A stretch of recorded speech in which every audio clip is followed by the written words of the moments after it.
So think about this for a second. Making a fortune, like literally millions, just on a hunch. Yeah, the original Bet a Million Gates. Right, incredible stories. Exactly. Or, the flip side, walking into one of those early kind of shady stock betting places, Yeah. the bucket shops. Oh, yeah. Not exactly the NYSE. And sometimes, believe it or not, in a massive bull market, these shops would actually get wiped out because, well, everyone betting on a stock going up. Yeah.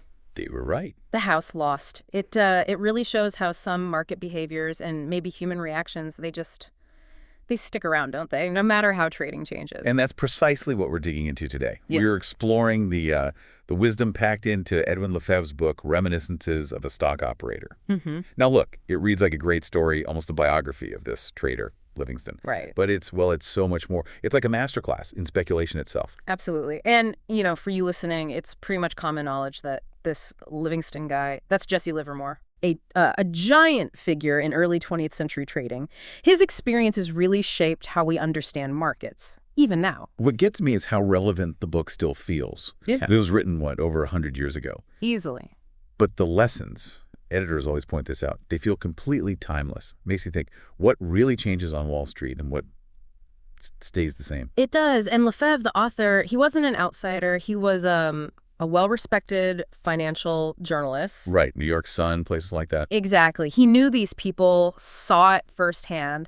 And him being a novelist, too, that probably explains why the book is so, readable. It makes these big ideas pretty accessible. Okay, so let's jump into the deep stuff. The core ideas Lefèvre gets across through Livingston. What's, the first big takeaway that hits you from his early days? Why is it so important? Well, what's really fascinating, I think, is Livingston's obsession almost with the ticker tape right from the start. He wasn't really focused on why prices moved, not at first. It was all about the what. He got into this really detailed habit of tracking how stocks behaved. How they acted in the past. Exactly.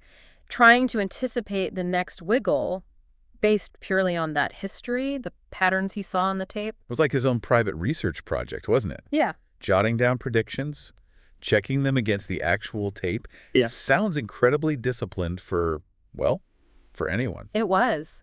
And the discipline came from understanding that the tape, that's the most direct signal. It's supply and demand in action. Right. Livingston figured out pretty quick that the reasons people give for a stock moving, they usually come later. The market kind of speaks first. That makes me think of that holotube story in the book. The stock starts sliding. Yeah. And then days later, boom, the news hits. They cut the dividend. The tape was already shouting trouble. Precisely. The insiders, the people who knew about the dividend cut, they were probably selling. And that selling pressure, visible on the tape. Mm-hmm. Livingston's, genius maybe, was seeing that. Reacting to the price action was key, not waiting for the official story. And it's such a contrast, isn't it? Like that other guy in the bucket shop Lefèvre mentions, the one who just felt Burlington was going up. Right, a gut feeling. But Livingston, what does he do? He grabs his dope book, his notes, his record. That's the observations, yeah. To see if the tape actually backs up that feeling. It's speculation based on data versus just hoping. Exactly. One's basically gambling. The other is trying to make informed bets based on, the market's own language, which kind of ties into Old Turkey's famous line, too. Oh, yeah. Well, this is a bull market, He wasn't sweating every little up and down. He just understood the big picture, the main trend reflected in the overall market action. Okay, so number one, watch the market action. The tape is king. Got it. But Lefèvre, through Livingston, also really hammers home something else critical. Mastering your own head, your emotions. Oh, absolutely central. The editor's note even points out that Livermore learned in market mastery required emotional mastery. Why is that such a big deal? Well, think about it. Markets are just people buying and selling. And people are driven by emotion, right? Fear, greed, hope, panic, all of it. Livingston's time in the bucket shops, that was like basic training in emotional control, or lack thereof initially. Right. The temptation of fast money, the tiny margins, it just pushed people into impulsive, emotional trades, what he called plain fool plays. Yeah, he paints this picture of getting totally caught up in the excitement, right? The quick wins feel great, but then the losses, fueled by the same crazy impulse, they just crush you. The need for action overrides any sense. It does. That feeling that you have to be doing something, making trades, working it. That's a huge trap. Livingston really had to learn to fight that urge, to develop the discipline to just wait. Wait for the right setup, even if it meant doing nothing for days or weeks. That story from 1915 you mentioned earlier that really shows his growth, doesn't it? Yeah. He was sure a stock was going up. Convinced. But he waited 2 whole weeks for the market itself to prove him right before he jumped in. Yeah. Wow. That's patience. Totally different from the bucket shop vibe. And that patience, that's like essential for any serious trader or investor. Yeah. You know, the bucket shop manager getting suspicious of Livingston. Calling him a ringer. Yeah. It kind of shows the difference. Real speculation, successful speculation, it's not about that emotional gambling high. It needs a cool head, an analytical approach, not getting swayed by the fear or the greed. And the book doesn't mince words, does it? It basically says the market punishes you if you trade angry or desperate or just purely greedy. It really does. Because those feelings, they cloud your thinking. You make rash decisions, you abandon your strategy if you even had one. The market just, it reflects your own emotional state back at you through your P&L. Okay. So observation first, then emotional control. The third big area we got to talk about is manipulation, stock manipulation, and how the public, even back then, seemed so easily sucked in by tips and rumors. It's kind of spooky how familiar that feels. It is familiar because, while, yeah, the rules have changed, lots more regulation now, Sure. The basic human stuff, wanting that inside scoop, the dream of easy money, that hasn't changed one bit. So manipulation.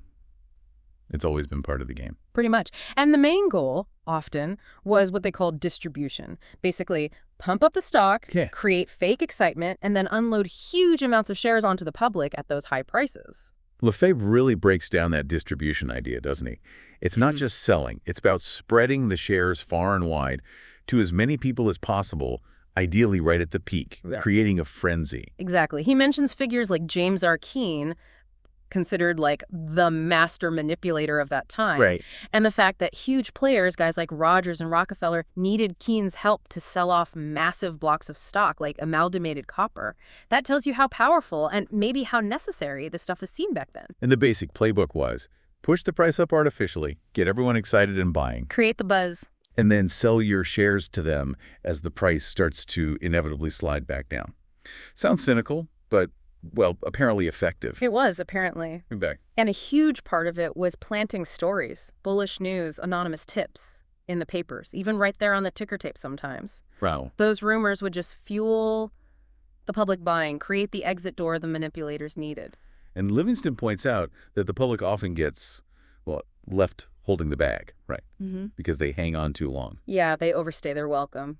Partly because they believe these stories about bear raids trying to push prices down, or they listen to these comforting words from unnamed insiders saying, just hold on, it'll come back. Always looking for an outside reason instead of seeing maybe the stock is just too expensive. It shows that tendency we have to want confirmation for our choices and how hard it is to admit we might be wrong, to take a loss. And Lefèvre is careful, to draw a line between actual brokers who generally do better when their clients do better. Right, aligned interests, somewhat. And the bucket shops, their whole game was just taking the customer's money.